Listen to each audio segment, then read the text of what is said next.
शांति। प्रातः क्लास चल रहा था 30 अक्टूबर 1966। चौथी पेज के मध्य में बात चल रही थी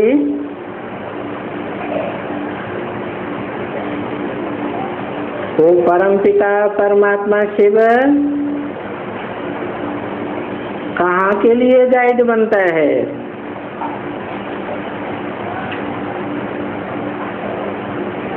कहाँ के लिए पंडा बनता है? जो भक्ति मार्ग के पंडे होते हैं वो तो हज के मंदिर मस्जिद गुरुद्वारों के लिए पंडे बनते हैं।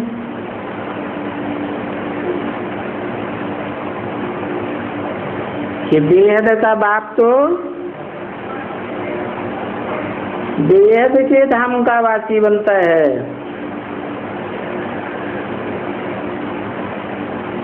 जो परे से परे धाम है, जिससे परे और जिससे ऊंचे कोई धाम होता ही नहीं।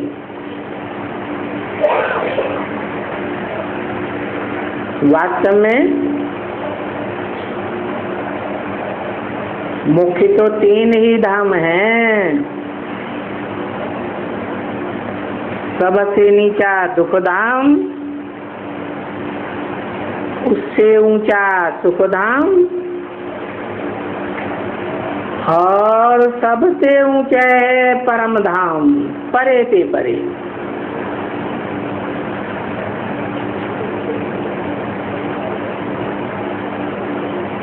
उससे ऊंचा कोई धाम है ही नहीं।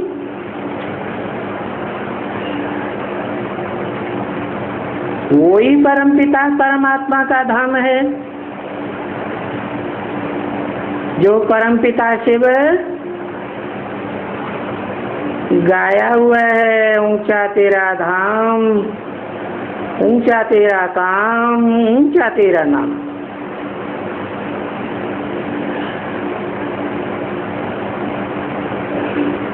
और वो उस ऊंचे धाम का गाइड सारे कल्प में एक ही बार बनता है और सारी दुनिया के मनुष्य मात्र के लिए एक ही बार पंडा बनता है। सबका पंडा बनता है। ऐसे मत समझो फिर तुम यहाँ आएंगे अपने स्वर्ग में, सुखधाम में,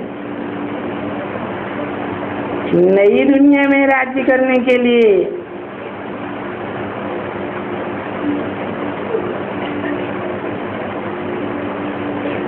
तो फिर वहाँ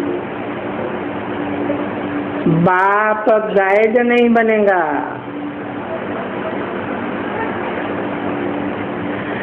जिस मनुष्य तन में आते हैं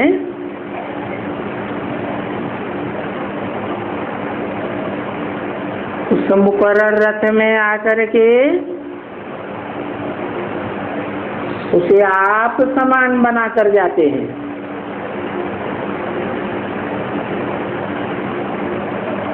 परंतु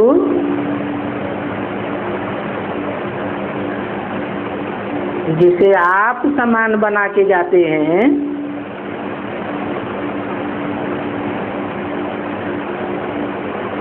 वो जन्म मरण के चक्र में तो आता है,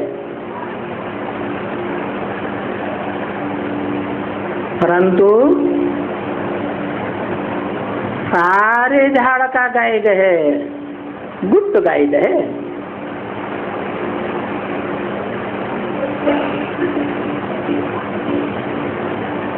सारी मनुष्य सृष्टि के लिए गाइड।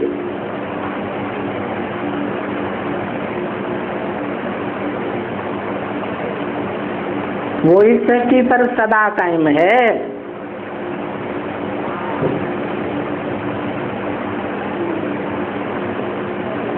आत्माओं का बाप शिव इस सृष्टि पर सदा कायम नहीं है, परंतु जिस हीरो पार्टधारी को, परम पार्टधारी को आप समान बनाकर जाता है, वो इस सृष्टि रूपी रंगमंच पर सदा कायम रहता है। वहां आत्माओं का बाप गाइड नहीं करेगा, परंतु जो मनुष्य सृष्टि का बाप है, जिसके मुकर्रर रथ में बाप शिव आते हैं,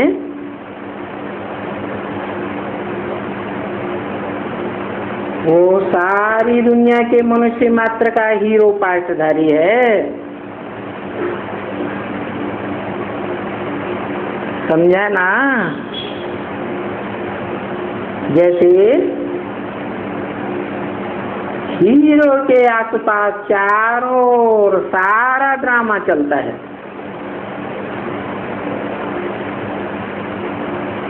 जिसकी यादगार आसमान के जड़ सितारों में ध्रुव तारा दिखाया जाता है। ऐसे ही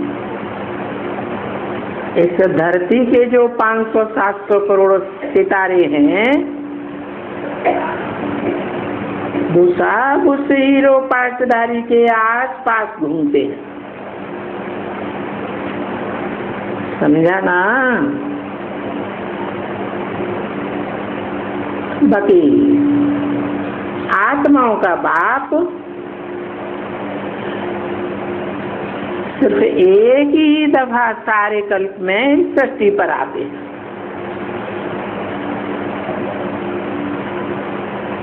गाइड करने के लिए,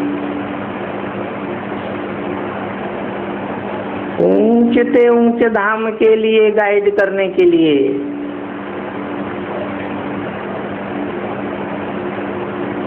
जो बाप का घर है,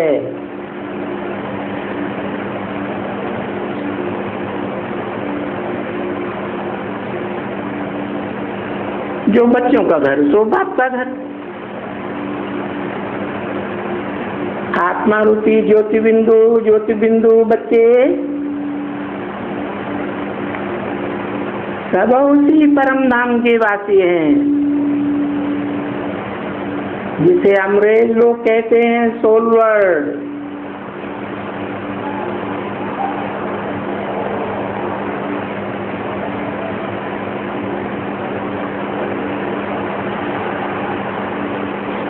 इस बात को दुनिया में कोई नहीं जानते, बल भक्ति मार्ग के आदि में,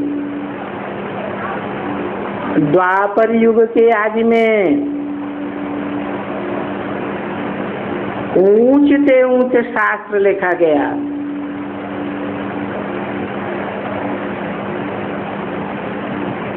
उस ऊंचे ऊंचा हीरो पार्टधारी के द्वारा लिखा गया।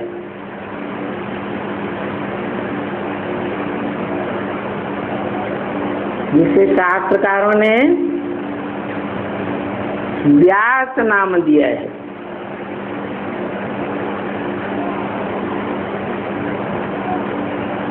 वो दुनिया का ज्ञान का सर्वोपरि ग्रंथ आज भी माना जाता है। उस ग्रंथ का नाम है श्रीमद् भगवत गीता।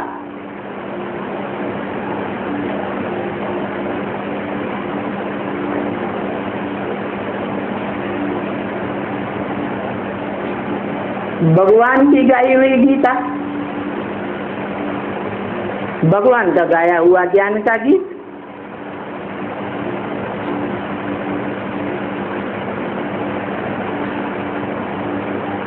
उस गीता में वो मनुष्य शक्ति का हीरो पार्टधारी आत्मा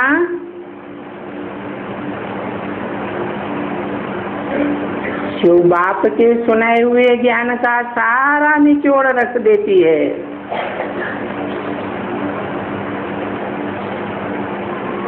परंतु दुर्भाग्य ये है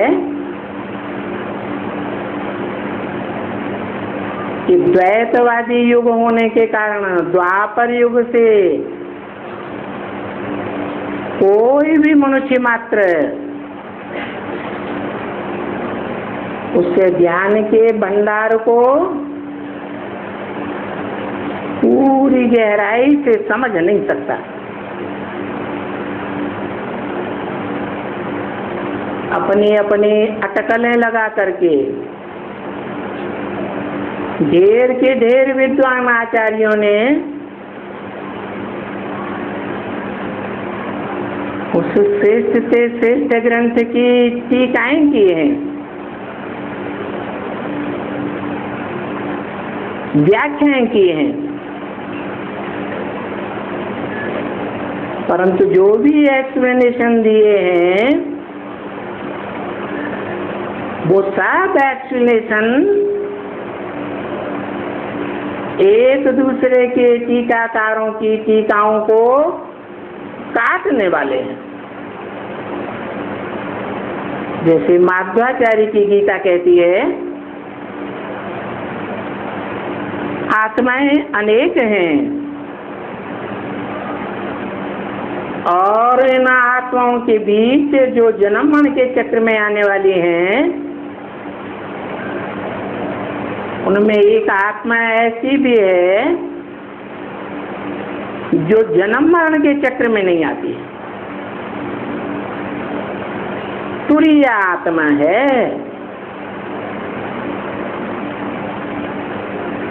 वो निराली आत्मा है। इस सच रूपी रंगमंच पर पार्ट बजाने वाली आत्माओं के बीच उसको कोई भी नहीं जानते हैं।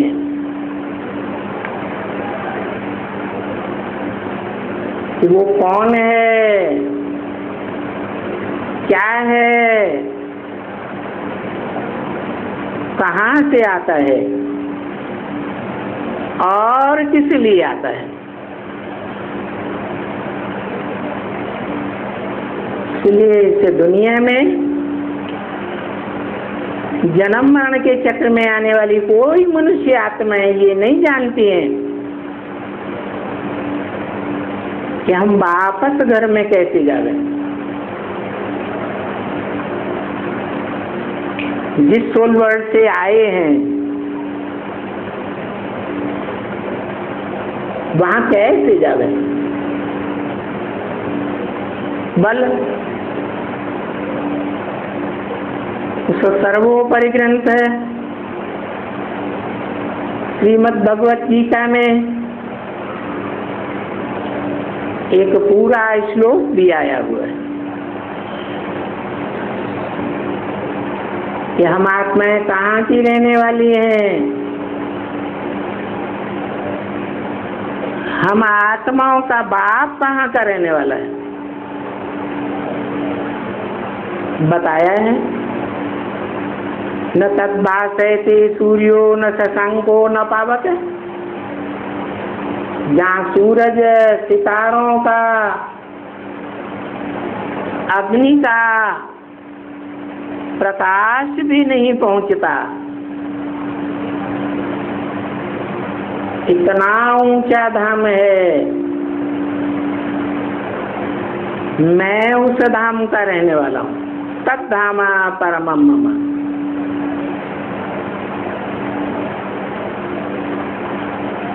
परंतु एक नियम है, कहते हैं तय समझे कवि या समझे रवि। कवि की भाषा को या तो वो कवि समझता है गहराई तक जिसने वो कविता लिखी है, अथवा इस सृष्टि पर वो ज्ञान सूर्य शिव भगवान ही जब आए तो वो उसका गहरा अर्थ समझे।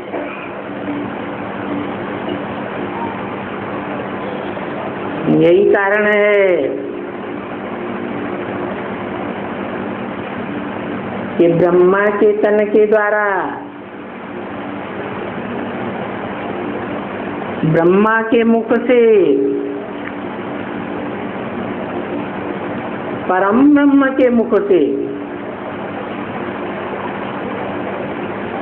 जब पहले पहले वो वाणी निकलती है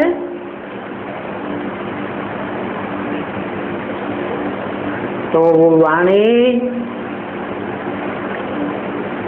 जो द्वापर के आदि में, सत्व प्रधान द्वापर में व्यास ने जो गीता लिखी थी,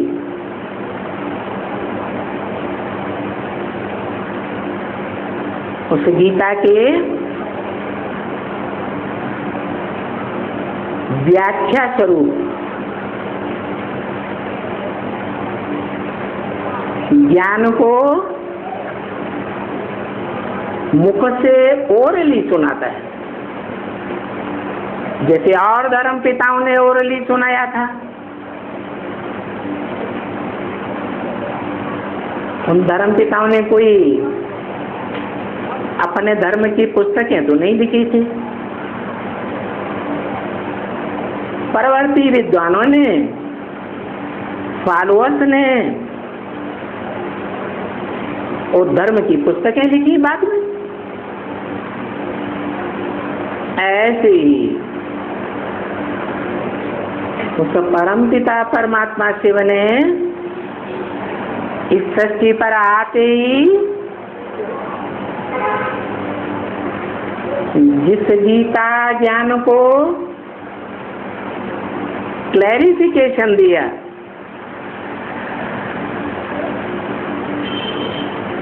वो गीता ज्ञान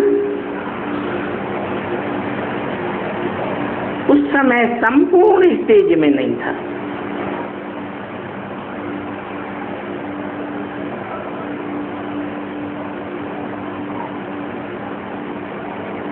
कोई भी चीज पहले सूक्ष्म रूप धारण करती है, फिर धीरे धीरे विस्तार होता है। तो जब भगवान बाप आते हैं कलयुग के अंत में, पापी युग के अंत में, सच्चखंड की सतयुग की स्थापना करने आते हैं, तो उस सत्य गीता ज्ञान के प्रारूप को सुनाते हैं।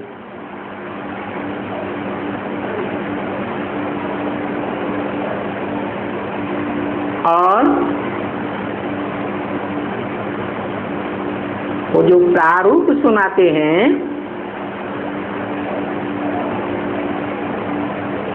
वो कोई अपने में संपन्न नहीं है। सुनाने की शुरुआत की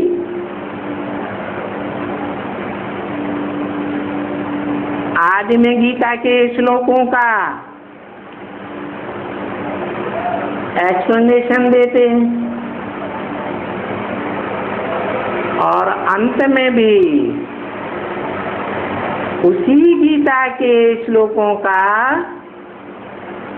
विस्तार में एक्सप्लेनेशन देते हैं। संपन्न स्टेज में इसलिए गाया जाता है जो आदि सो अंत, जिसमें ये सारी बातें क्लियर हो जाती हैं।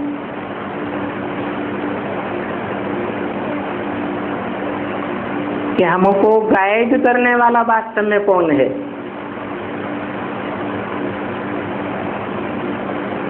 एक व्याप्ति है या सर्वव्यापी है?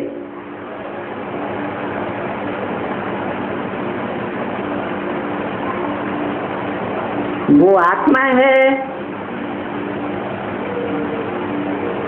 तो जन्म मरण के चक्र में आने वाली आत्माओं से कैसे तुरीय है,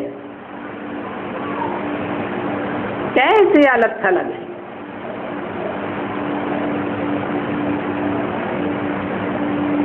परंतु इन बातों को दुनिया में कोई भी मनुष्य नहीं जानते कि वो तुरीय आत्मा सुप्रीम सोल शिव, जिसकी ज्योति बिंदु आत्मा का ही नाम शिव है, उसका अपना शरीर होता ही नहीं। वो कैसे सृष्टि रूपी रंगमंच पर सारे कल्प में एक ही बार आकर के सब मनुष्य आत्माओं रूपी बच्चों को वापस ले जाते हैं अपने घर, क्योंकि सभी आत्मा रूपी बच्चे इस सृष्टि रूपी रंगमंच पर पार्ट बजाते बजाते बहुत थक जाते हैं, परेशान हो जाते हैं, अशांत हो जाते हैं। सुख के नाम पर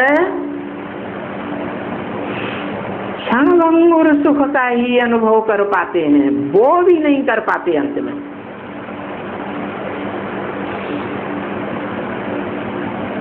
तब इस सृष्टि रूपी रंगमंच पर भगवान बाप शिव आते हैं।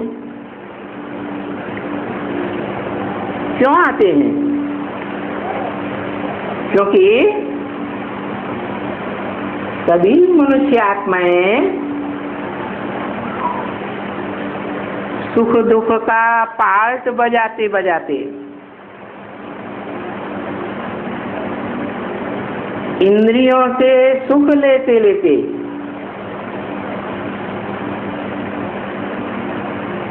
कमजोर हो जाते हैं।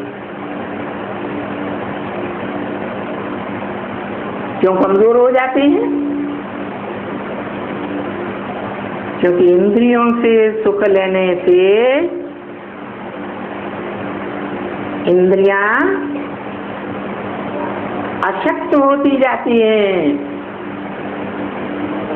और अशक्त होने से इंद्रियों में जो आत्मा की पावर है, जिसे सत्व कहते हैं, मनुष्य के शरीर में जिस सत्व का नाम वीर्य दिया जाता है,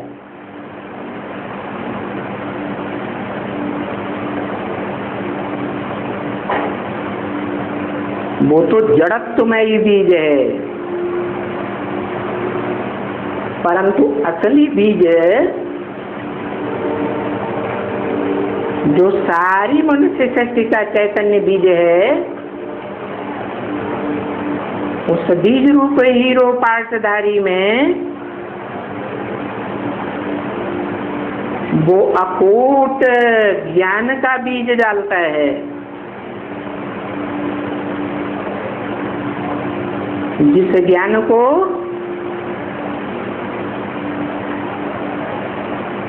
सांख्य योग भी कहा जाता है। प्रैक्टिकल रूप है ज्ञान का।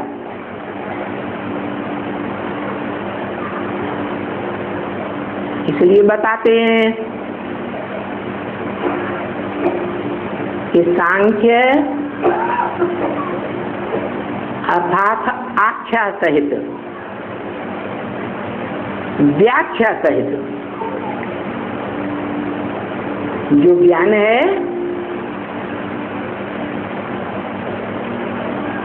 और उस ज्ञान का जो प्रैक्टिकल रूप है, योग, सार रूप, वो ही सत्य है।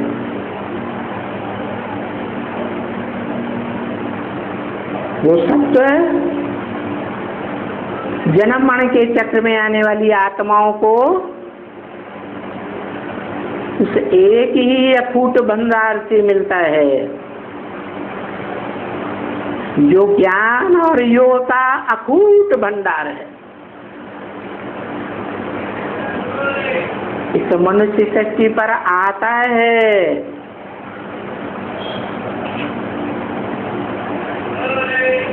मनुष्य आत्माओं के संग के रंग में आता है।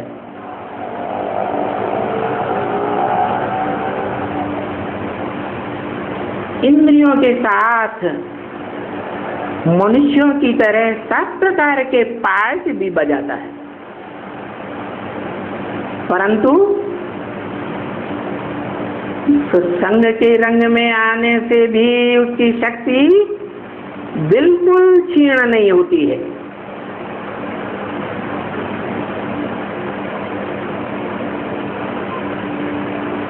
क्यों क्षीण नहीं होती? क्योंकि सत्य का ज्ञान का अखूट भंडार है। ऐसा अखूट भंडार जन्म मरण के चक्र में आने वाली आत्माएं सुख भोगने वाली आत्माएं नहीं बन पाती।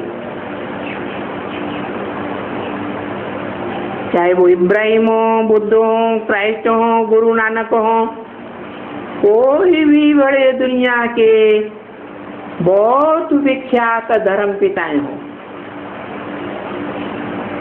वो भी संग के रंग में आकर के नीचे गिरते हैं।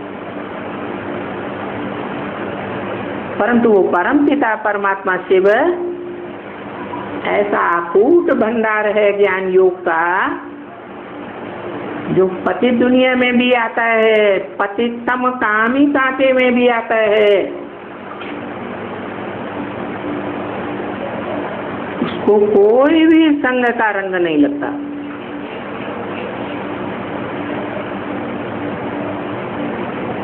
जो गीता में बताया है, संगात संजायते कामा, कामात् क्रोधो अभिजायते। संग करने से काम विकार उत्पन्न होता है।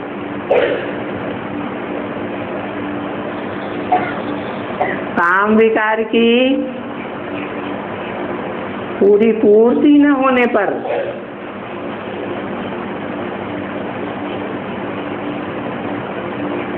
क्रोध का रूप बन जाता है।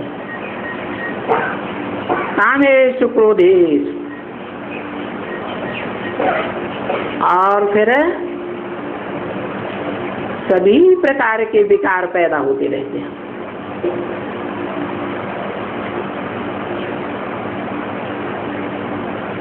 ये बात मनुष्यों के लिए, मनुष्य आत्माओं के लिए लागू होती है, और मनुष्य आत्माओं को दुनिया के सभी प्राणी फॉलो करते हैं। जैसे मनुष्य आत्माओं में कमजोरी आती है, इंद्रियां क्षीण होती जाती हैं, पतित होती जाती हैं, ऐसे ही दुनिया के सभी प्राणी मात्र शक्तिहीन आत्मा बन जाते हैं।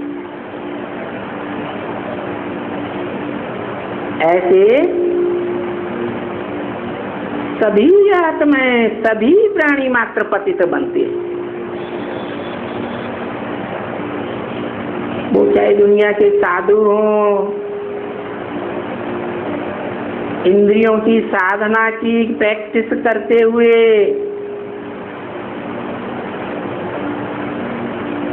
ऊंचे उठना चाहते हो, परंतु कोई भी ऊंचे नहीं उठ सकते, क्योंकि इंद्रियों में पतन का मूल कारण और बड़ा कारण जो काम इंद्रिय है, उसको कोई भी कंट्रोल नहीं कर पाते, न दूसरों को सिखा सकते, खुद भी नीचे गिरते हैं, औरों को भी नीचे फॉलोअर्स को गिराते हैं। तो सभी साधु संत महात्मा पतित हैं एकदम।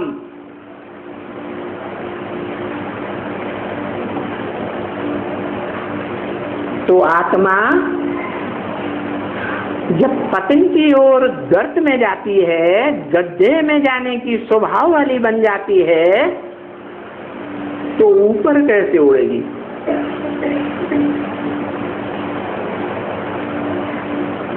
आत्मा ऊंची उठ नहीं सकती।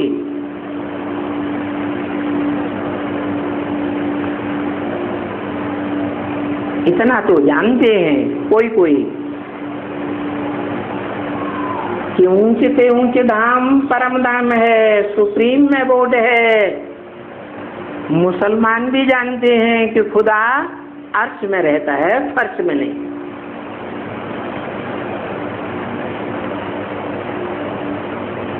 जानते हैं कि वो निर्वाण धाम है, वाणी से भी परे धाम है। और हम आत्माओं का वो बाप का घर स्वीट होम है।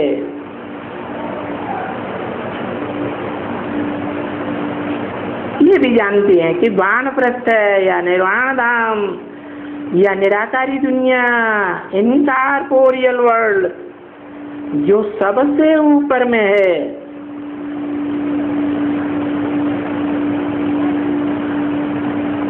इतना तो कोई कोई जानते भी है।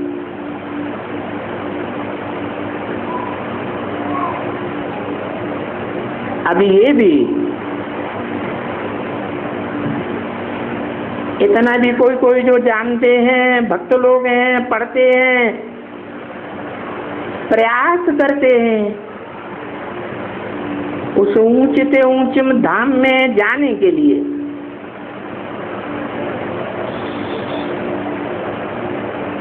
माना इतना तो जानते हैं, उनकी बुद्धि में है कि हम परम धाम में रहते हैं, निराकारी दुनिया में रहते हैं।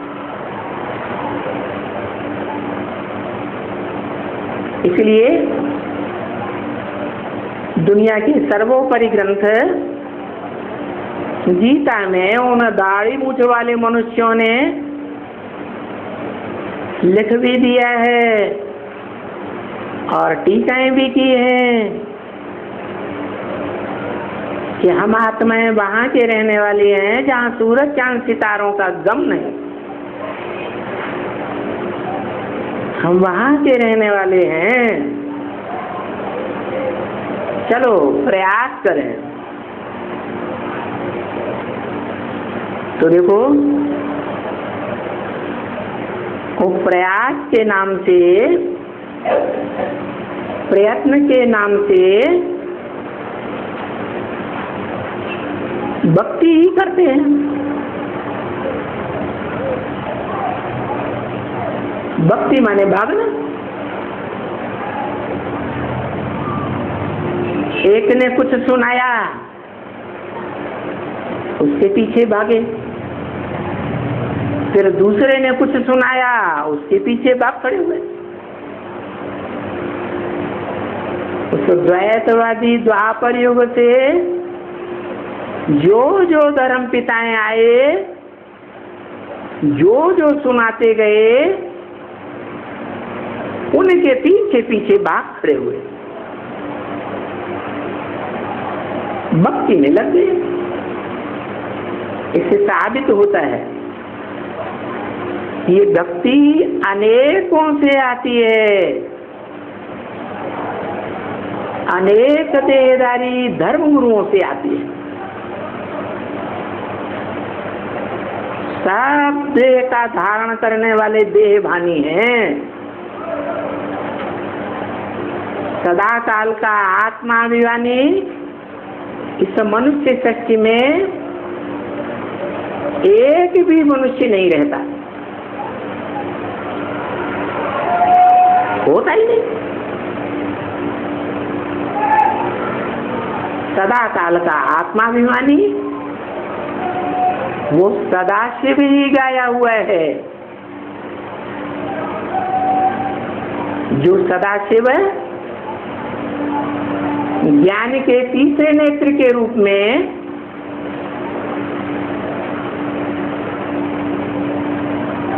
शंकर को दिखाया जाता है। शिवनेत्र, सदा शिवनेत्र।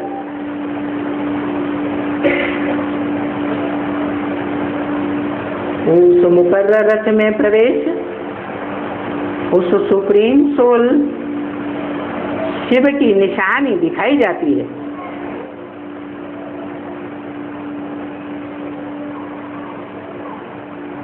परंतु उस शिव सुप्रीम सोल और जिसमें प्रवेश करता है मनुष्य सृष्टि के हीरो पार्टधारी में, जिसकी मान्यता सभी धर्मों में भी है। आदम के रूप में, एडम के रूप में, आदिनाथ के रूप में, आदिदेव के रूप में मानते तो उस आदि पुरुष को सभी धर्मावलंबी, परंतु ये नहीं जानते हैं कि उसी में परमपिता परमात्मा शिव निराकार प्रवेश करके इस मनुष्य सृष्टि पर आकर के सुख की दुनिया रचते हैं और जरा जीर्ण पुरानी कलयुगी दुख की छूट दुनिया को नष्ट कराते हैं। न जानने के कारण भक्ति ही करते हैं, अनेकों के पीछे भागते हैं, मंदिरों में भागते हैं, मस्जिद में भागते हैं, गुरुद्वारों में भागते हैं, गिरजाघरों में भागते हैं। वो अनेक गुरुओं से आई हुई भक्ति सबको पतन के गर्त में ले जाती है।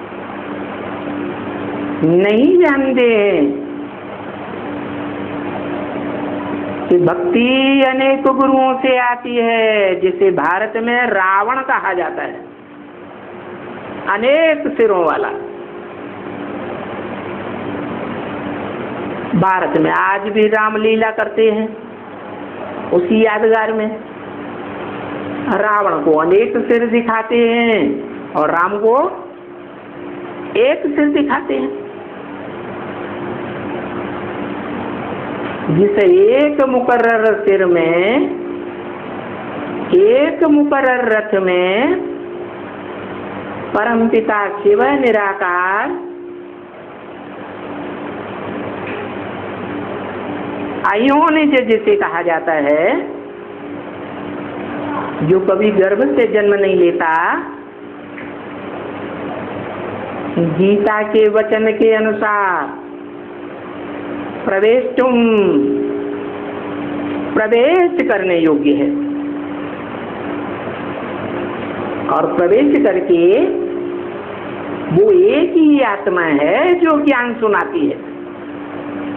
ज्ञान माने जानकारी। जानकारी किसकी? असत्य की। वो ज्ञान कहाँ है? उसे तो अज्ञान कहें। सत्य की जानकारी, जानकारी एक शिव ही मात्र आत्मा है, जो सत्य के आदिवत्य अंत का सत्य सुनाती है। झूठ खंड को सत्य खंड सतयुग बनाती है और जो भी मनुष्य आत्माएं पतित बन गई हैं, जिन आत्माओं की शक्ति पूरी क्षीण हो चुकी है, उनको नंबरवार पुरुषार्थ अनुसार फिर से शक्तिशाली बनाती है।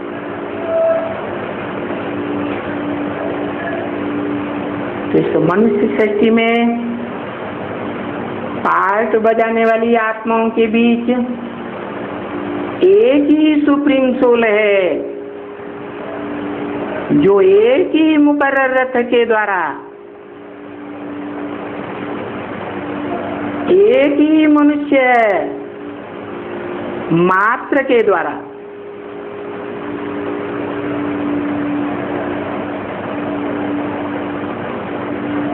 ज्ञान देती है, सच्चाई बताती है। उसके मुकाबले में और दूसरे जितने भी धर्म पिता हैं, वो सब पराभव को पाते हैं।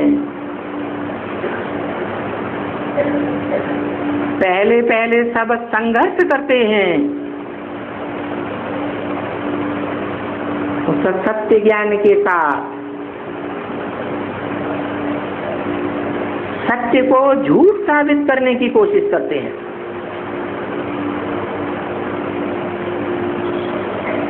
परंतु जैसे आकाश में वो नंबरवार जड़ सितारे हैं, जिनमें मुख्य का नाम नवग्रहों के रूप में जाना जाता है, ऐसे ही ये 9-10 धर्म पिताएं हैं,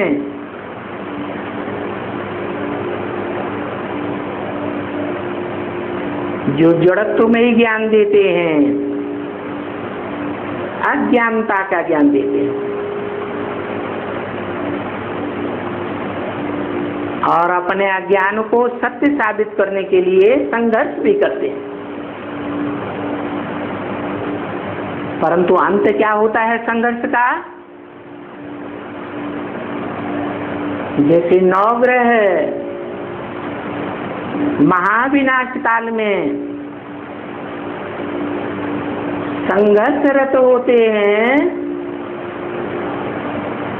तो सब टूट फूट करके नष्ट हो जाते हैं। एक ही बड़ा ग्रह रह जाता है,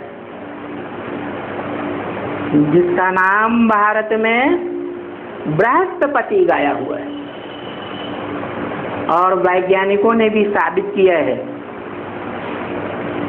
कि सब ग्रहों के बीच में बृहस्पति सबसे बड़ा ग्रह है। अब बड़े से बड़े के साथ छोटे टकराएंगे तो अंत किसका होगा? बड़े का अंत होगा या छोटों का अंत होगा? छोटे सब विनाश को पाते हैं।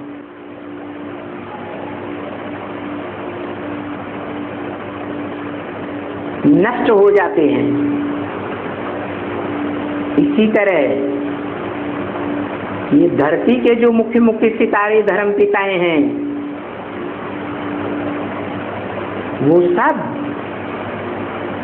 उस बृहस्पति के सामने संघर्ष करके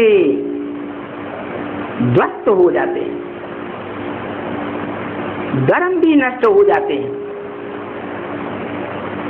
एक ही बड़ा ग्रह रहता है बृहस्पति।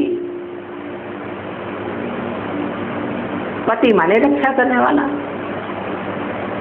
सारे संसार की रक्षा करने वाला। परंतु वो पति सुप्रीम सोल को नहीं कहा जाता। सुप्रीम सोल ज्योति बिंदु शिव बिंदु आत्माओं का सिर्फ बाप है, दूसरा कोई भी संबंध उसके साथ नहीं बनता। दूसरे दूसरे अनेक प्रकार के संबंध तब बनते हैं उस आत्मा के साथ जब वो इस सृष्टि रूपी रंगमंच पर आकर कोई मनुष्य तन में मुकर्रर रूप से प्रवेश करके ज्ञान देता है। तब कहा जाता है उसे पति या पिता या सर्व संबंधी। जो सारी मनुष्य सृष्टि को रक्षण देता है, रक्षा करता है, श्रेष्ठ से श्रेष्ठ धर्म की स्थापना करता है, जिसे मुसलमान अल्लाह वल्दीन कहते हैं कि ऊंचे से ऊंचे अल्लाह ने आकर के अव्वल नंबर दीन अर्थात धर्म की स्थापना की, जिस धर्म को सत्य सनातन धर्म कहा जाता है। सनातन माने पुराना, पुराने से पुराना। इब्राहिम, बुद्ध, क्राइस्ट, गुरु नानक आदि के द्वारा जो धर्म स्थापन किए गए वो तो बहुत नवीन है, 2500 वर्ष की उनकी हिस्ट्री है। लेकिन भगवान बाप ने इस दुनिया को नरक से स्वर्ग बनाया।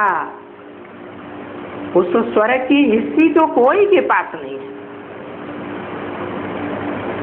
सिर्फ नाम सुना है पैराडाइज, स्वर्ग, जन्नत, परंतु उसकी हिस्ट्री कोई के पास नहीं। वो हिस्ट्री भी सुप्रीम सोल बाप को ही आकर के बतानी पड़ती है। इस दुनिया में आधा समय संपूर्ण सुख का समय है, जिसमें दुख का नाम निशान नहीं होता है, और वो सुख की सृष्टि, सुख का सागर एक परमपिता परमात्मा शिव ही आकर के रचते हैं। वो ही उस सुख की सृष्टि को रचने योग्य है, जिसे स्वर्ग कहा जाता है, क्योंकि वो सुप्रीम सोल सदा स्वस्थिति में रहने वाला है। और तो इस दुनिया में कोई मनुष्य आत्मा नहीं है जो सदा सुख की स्टेज में रहने वाली हो, सदैव स्वस्थिति में रहने वाली हो। स्व आत्मा को कहा जाता है, पर प्रकृति की पुतले को कहा जाता है, शरीर को कहा जाता है। स्व अर्थात आत्मा अविनाशी है, और ये 5 तत्वों का पुतला मनुष्य शरीर विनाशी है, जन्म जन्मांतर का विनाशी है। तो बाप ही आकर के बताते हैं, तुम अपन को विनाशी शरीर क्यों समझते हो? तुम तो अविनाशी ज्योति बिंदु आत्मा हो। मुझ ज्योति बिंदु आत्मा के बच्चे हो। मैं तुम्हारा बाप हूं। बाप ही बच्चों के लिए सच्चे रूपी नया मकान बना देंगे, दूसरा कौन बना के देगा? वो सारी मनुष्य सृष्टि का बाप है। वो बाप भक्ति को मुर्दाबाद कराए देते हैं। भक्ति मार्ग मुर्दाबाद, ज्ञान मार्ग जिंदाबाद।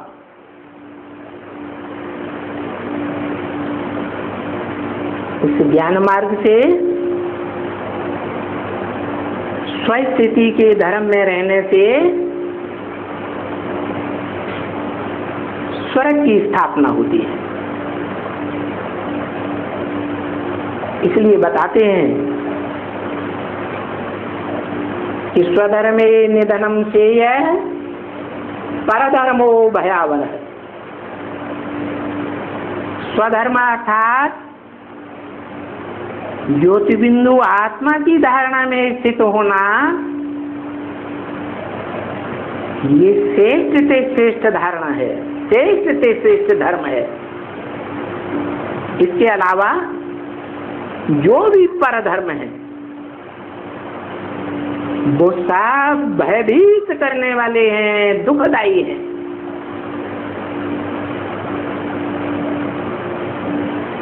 उनका आश्रय लेने से दुख ही मिलेगा, सुख की प्राप्ति नहीं हो सकती है। सदा सुख देने वाला सुख का सागर एक ही परमपिता परमात्मा शिव है, और वो सुख ज्ञान से आता है। कैसा सुख? शरीर में रहते रहते इंद्रियों में ऐसी शक्ति योग के द्वारा भर देता है जो 2500 वर्ष तक सुख भोगने की शक्ति आत्माओं में कायम रहती है। आधा कल्प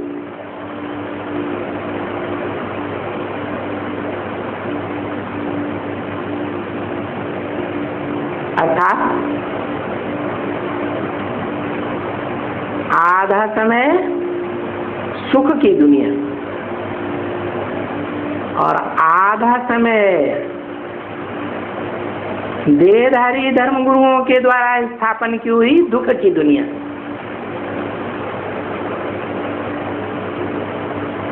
इतना ज्ञान क्लियर होने के बावजूद भी ब्रह्मा मुख से पैदा होने वाले नौकुरियों के ब्राह्मण ये नहीं समझ पाते कि उस एक निराकार की मत को, श्रीमत को पकड़ना चाहिए। कोई भी देहधारी धर्म गुरुओं में आसक्त नहीं होना चाहिए, परंतु वो ब्रह्मा की औलाद ब्राह्मण भी देहधारी धर्म गुरुओं में आसक्त हो जाते हैं।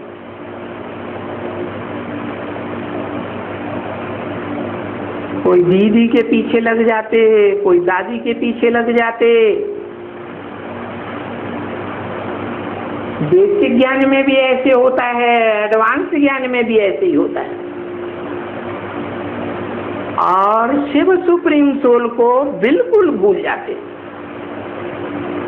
इसलिए भगवान बाप वाणी में ही बता देते हैं, कोई मम्मा के मुरीद, कोई बाबा के मुरीद। क्या? जो ब्राह्मणों की दुनिया में ऊंचे ऊंचे पुरुषार्थी माने जाते हैं, चाहे बेसिक में चाहे एडवांस में, उन देहधारियों के मुरीद बन जाते हैं। उनके पीछे पीछे उनकी वाणी के आधार पर, उनके डायरेक्शन के आधार पर चल पड़ते हैं। ऊंचते ऊंचे शिव बाप जो ज्ञान सुनाते हैं उसका मनन चिंतन मंथन नहीं करते हैं, न टैली करते हैं। बात तो बताते हैं कि ब्रह्मा कुमारी की भी जो मत मिले उसे भी जज करना है। काहे से? अरे दुनिया में भी जज होते हैं कि नहीं? छोटे छोटे जज भी होते हैं, छोटे छोटे कोर्ट के, और बड़े से बड़े जज भी होते हैं जिन्हें सुप्रीम कोर्ट कहा जाता है। लेकिन वो सारे ही जज देहधारी मनुष्य हैं या विदेही निराकारी शिव है?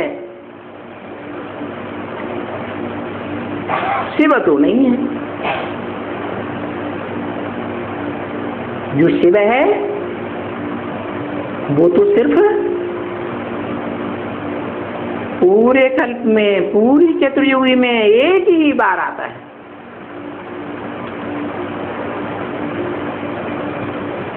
एक ही बार आता है और दत्त से राजधानी स्थापन कर देता है। गायन है जनक को मुक्ति 1 सेकंड में मिली, मुक्ति भी मिली, जीवन मुक्ति भी मिली। तो देखो, जो ब्रह्मा की औलाद कहे जाते हैं, जिस ब्रह्मा तन में शिव बाप प्रवेश होकर ब्रह्मा नाम रखते हैं, उस ब्रह्मा की औलाद भी नंबरवार हैं। 9 कुरियों के ब्राह्मण भक्ति मार्ग में गाए हुए हैं, जो 9 धर्मों से कनेक्टेड हैं। अर्थात पूर्व जन्मों में वो 9 प्रकार के ब्राह्मण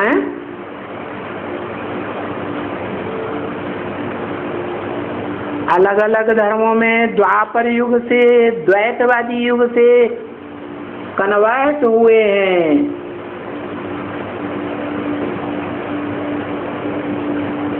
देवी देवता सनातन धर्म से कन्वर्ट होकर हिंदू कहलाने लगे, इस्लामी कहलाने लगे, बौद्ध, क्रिश्चियन, सिख कहलाने लगे। और वो नंबरवार कन्वर्ट होते हैं। उनमें कोई तो ऐसे हैं कि आदि से ही लगातार कन्वर्ट होते रहते हैं, एक धर्म से दूसरे धर्म में, दूसरे धर्म से तीसरे धर्म में, तीसरे से चौथे धर्म में। किसी धर्म में उनको आस्था नहीं बैठती। आखिरी सृष्टि के अंत में आकर के जब भगवान बाप का आना होता है, उस समय से कुछ पहले ऐसे धर्म की स्थापना होती है जो धर्मनिरपेक्ष कहा जाता है। हमें कोई भी धर्म की अपेक्षा नहीं। काय की अपेक्षा है? हमें सिर्फ वोट की अपेक्षा है। हम धर्म वर्म कुछ नहीं मानते। ये है नास्तिकवाद का बीज। भारत में जिन्हें आर्य समाज कहा जाता है, ये भगवान को तो मानते हैं भले निराकार रूप में, लेकिन भगवान की रचना देवताओं को नहीं मानते। और ये भारतवासी नास्तिक जब रसिया की तरफ जाते हैं तो वहां संपूर्ण नास्तिकता फैलाए देते हैं।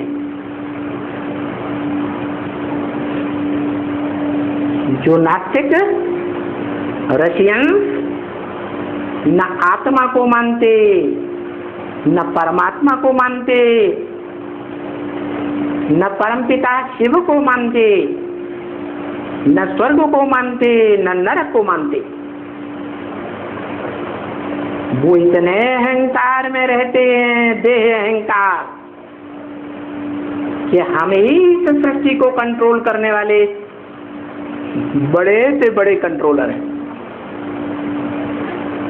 यहाँ तक अहंकार चढ़ जाता है कि हम ऐसी रचना रच सकते हैं, ऐसा बारूद तैयार कर सकते हैं कि ये सारी दुनिया कुछ ही सेकंडों में ध्वस्त हो सकती है। और ऐसे अहंकार में आकर के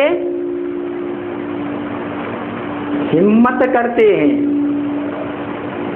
और उनको मदद भी मिल जाती है भगवान की। एटमिक एनर्जी तैयार कर लेते हैं। ये आखिरी धर्म के नाम पर नास्तिकवाद पूरा धर्म है, देहभान को बढ़ाने वाला है। देहभान को घटाने का काम तो परमपिता परमात्मा ही करते हैं। जिस परमपिता परमात्मा शिव में अंश मात्र भी देहवान नहीं,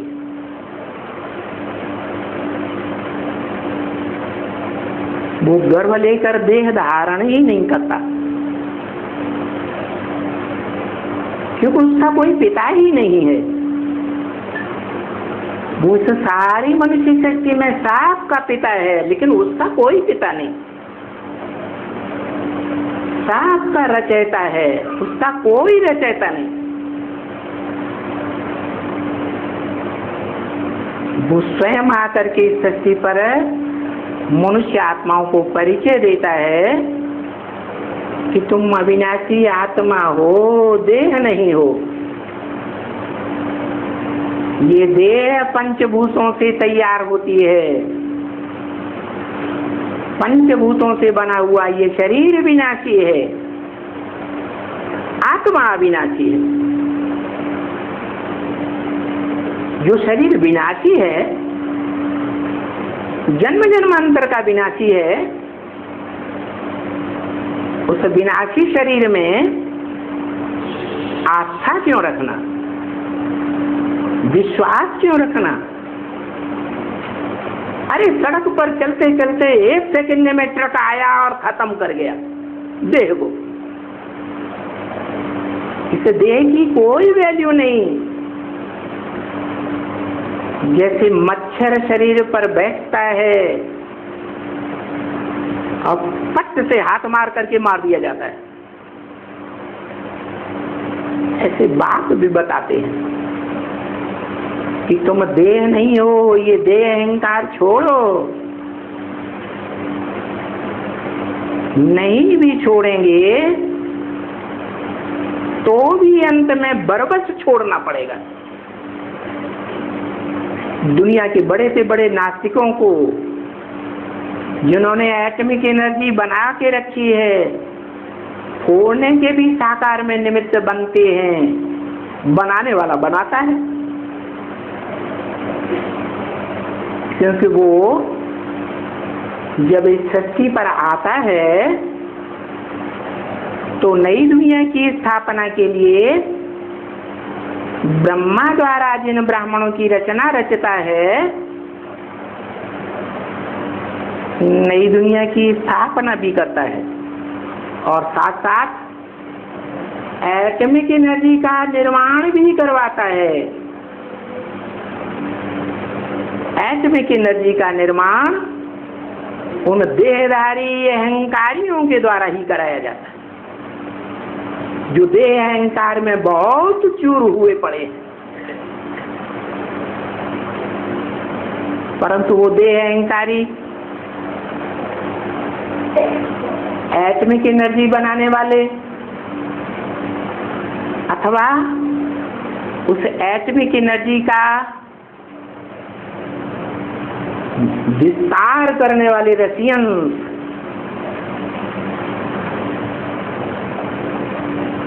उन दोनों को ही ये पता नहीं चलता है कि ये ध्वंसात्मक बारूद हम अपनी अकल से तैयार करते हैं, अपनी बुद्धि से तैयार करते हैं, या बुद्धिमानों की बुद्धि वो परमपिता परमात्मा हमसे कराएगा। तो भगवान बाप जब आते हैं स्थापना के साथ साथ विनाशकारी और विनाशकारियों को प्रेरित करके वो विनाशकारी साधन भी तैयार कराते हैं।